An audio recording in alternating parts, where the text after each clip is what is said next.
Hello and welcome to another Warcraft the audio commentary. This is game 3 of the ZOTAC number 262 finals between Inquisitive HawK spawning as the light blue human on the upper-ish part of the map versus the red human Kenshin spawning on the opposite spawn on Turtle Rock, which is kind of in the lower left. It's the left spawn. There are two spawns. I guess this is the lower one and the left side, and this is the right one and the right side, even though both of these spawns are kind of on the right side of the map, you know, and this is the same really going on with the lefts up here for HawK, but he's on the righter most of the two spawns, if that makes any sense at all. Turtle Rock, why? Okay, let me put it like this. This is the 12 o'clock. This is 6 o'clock. This is the 3 o'clock. I think this is the 9 o'clock. So we'll say this is the 9 o'clock spawn. This is the 11 o'clock spawn. So we'll say HawK is on the 11 o'clock spawn, and Kenshin is down here maybe on the 5 o'clock spawn. I guess we can do that. Maybe I'll just, like, I don't know. I'll try. Maybe I can, like, I don't know if I can actually use any clock graphics. I don't want to, like, take one that's copyrighted and put it on here, and then that would, because I don't want to break copyright laws, but I don't think I can make my own clock face. We'll see if I can. I'll put like a clock face on here and see if that lines up. It'll be like a really badly drawn clock face in paint, so I don't know.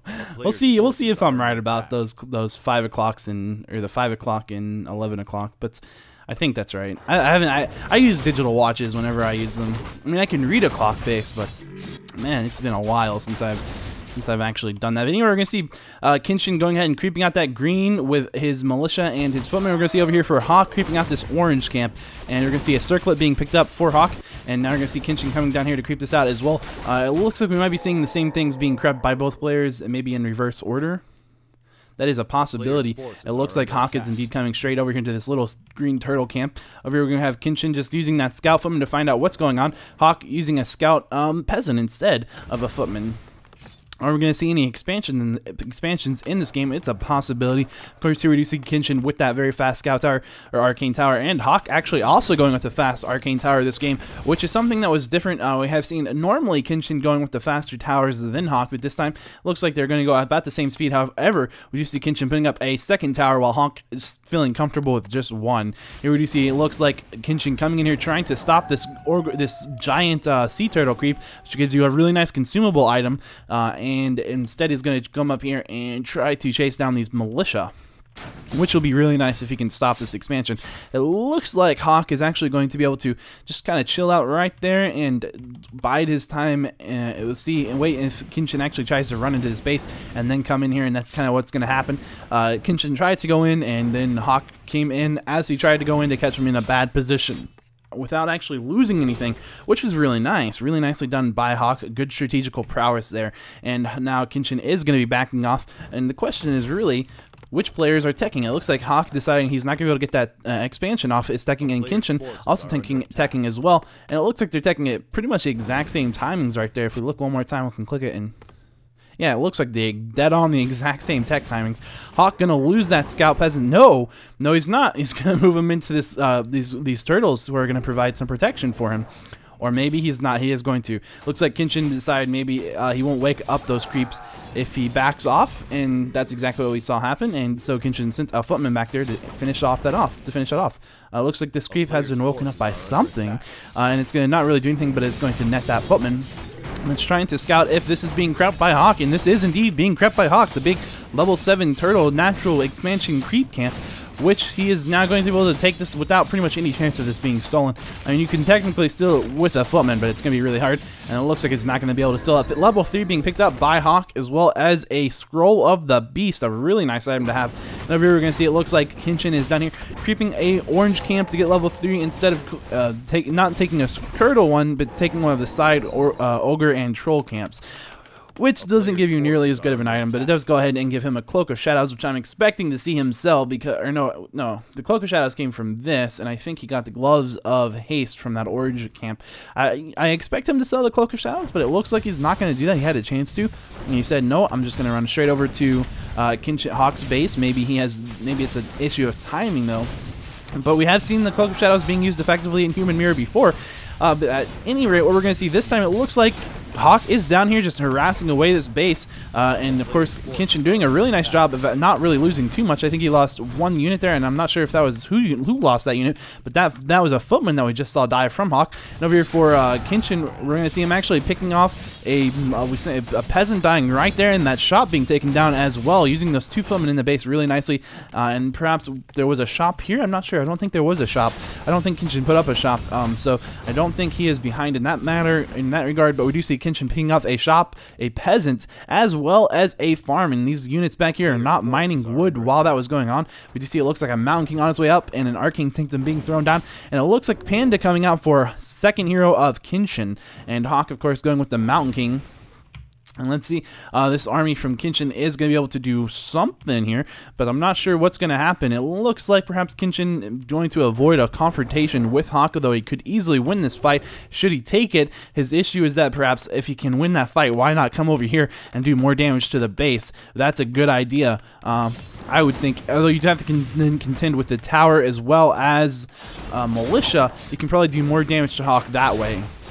Because in these fights, it's going to be really hard to pick off any footmen. But we'll see one going down. Of course, Kenshin going to get a 21 HP footman out of this fight without losing it. Really nicely done. Really nice micro from Kenshin, as always. Of course, both players have great micro. But whenever you're watching this a game that is this high level, you're going to see... You know, it just boggles the mind sometimes. Because when we were watching, of course, the semifinals... or was it the quarterfinals? I think it was the semifinals where HawK just destroyed his opponent in one of the games. And in this game, you know, we're just watching Kenshin, of course, being one of the best human players in the world. Of course, HawK is up there as well. He's been able to get to very close to ZOTAC finals and semifinals and quarterfinals pretty much every week. You pretty much always see him in those brackets. So, of course, he's a very, very good player, but we also have been seeing Kenshin doing the exact same. And, of course, Kenshin is one of the better Chinese human players right now. And it's just, I don't know. I don't know where I'm going with this, but, man, I like watching these guys play. that's where I'm going. I like watching these guys play. We're going to see a Panda out, and, of course, we're going to see the Mountain King coming out as well for HawK, so both of those heroes are out in case you missed it. I don't know how you would have, but you might have, you know. And we're going to see a Claws of Attack +9, HawK creeping out, picking that up on his Mountain King. Might pass that over to his Archmage.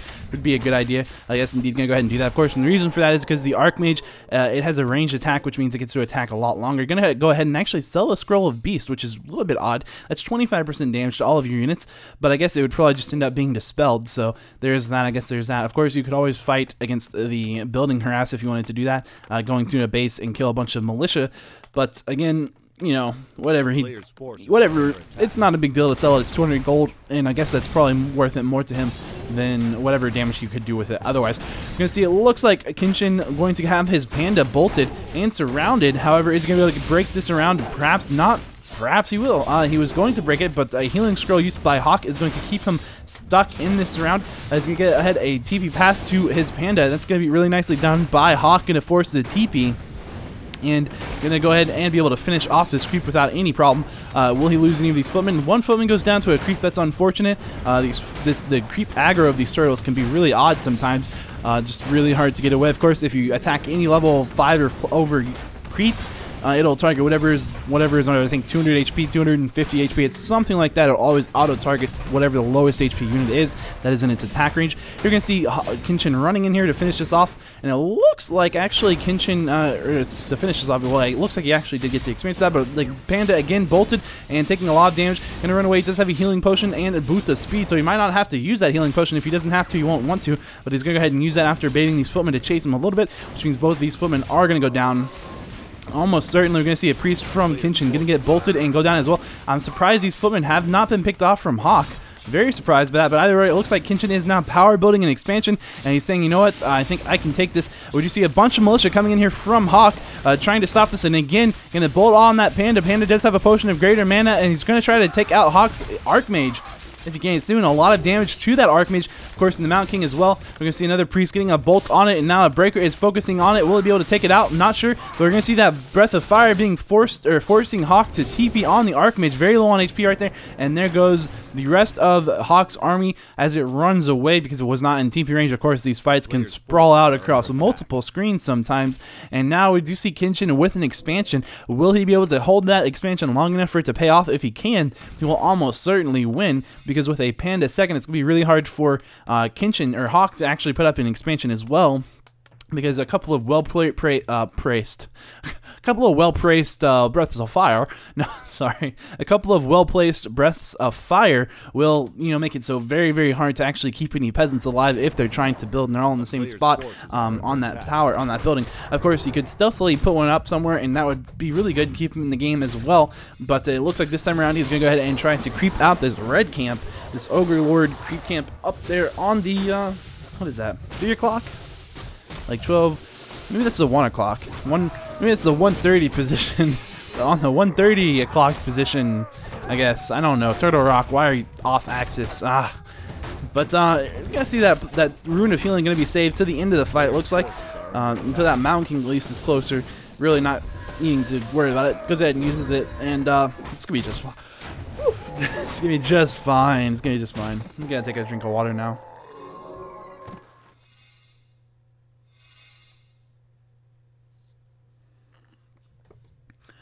Delicious tap water. Oh man. We're gonna have Kenshin having that very forward arcane tower.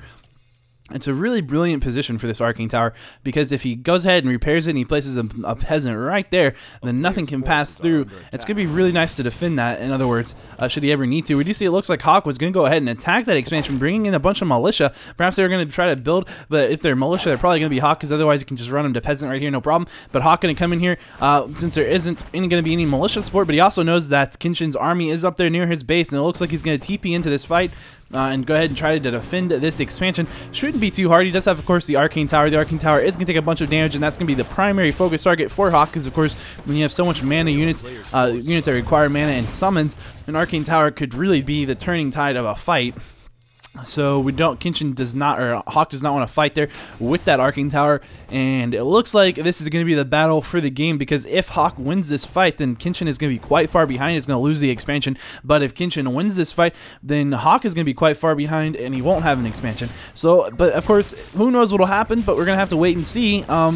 HawK can go ahead and try to kill one of these summons, getting level 4 on that Panda, level 3 on the Mountain King. Of course, he does have a Potion of Lesser Invulnerability and a Medallion of Courage, which is Strength and Intelligence by 4. You can see HawK over here with that Scroll of Healing. No Scroll of Healing, Scroll of Healing on the Panda. However, holy crap, the Panda has 600 mana and potions right there, as well as a Pendant of Energy. And so that Panda is really going to be very powerful. Is he going to go surround it and get it down? That would be a really big issue for him. However, those militia right there from Kenshin are going to be able to prevent a surround on that Panda. And now we do see HawK is on the run. There are so many units right here. Will he be able to deal with this HawK? That is the question.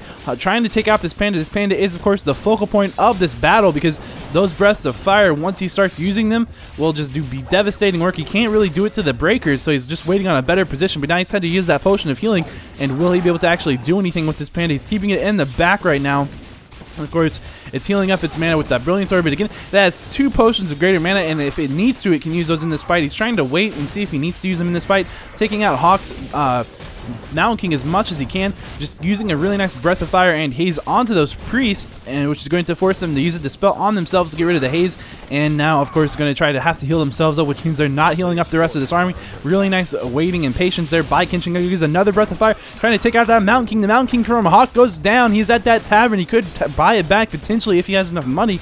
I don't know if he does. It looks like he does not have enough money, and actually GG is going to go ahead and be called as Kenshin puts up a shop right there in that fight with a bunch of those peasants that were once militia and fighting. So there is that. Kenshin winning game 3, which means there will be a game 4. You can click right here if you'd like to watch it. If you missed the previous games, you can always click right here to go back to those.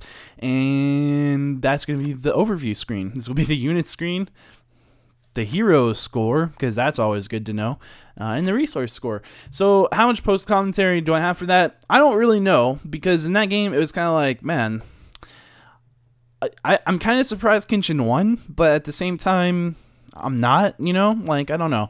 I felt like HawK was at the advantage of a lot of that early game, but then Kenshin, when he put up that expansion and he was actually able to defend it, it was like, well, now Kenshin's in a pretty good position, and then he just kind of kept the advantage rolling until the end of the game. So, I mean, nicely done. I would have maybe liked to have seen Kenshin try to put up an expansion in response, but of course, he was going to have a big issue there because Kenshin, or I'm sorry, when I said Kenshin, I'm going to say I would have liked to see HawK put up an expansion in response, because Kenshin did of course have that expansion, but it was going to be really hard because Kenshin was on his side of the map and just scouting around a lot, and going to be really, really difficult, as I talked about with that panda, to get an expansion up if there's actually a fight at your expansion as it goes up. So that would be really hard to deal with, but you know, nicely done by Kenshin is all I can say. And if you can actually make a panda second work against a Mountain King, then of course you're going to have a really hard time. Your opponent is going to have a really hard time with an expansion, because pandas do so well against expansions, essentially. So that's my post commentary. A little bit longer than I thought it would go,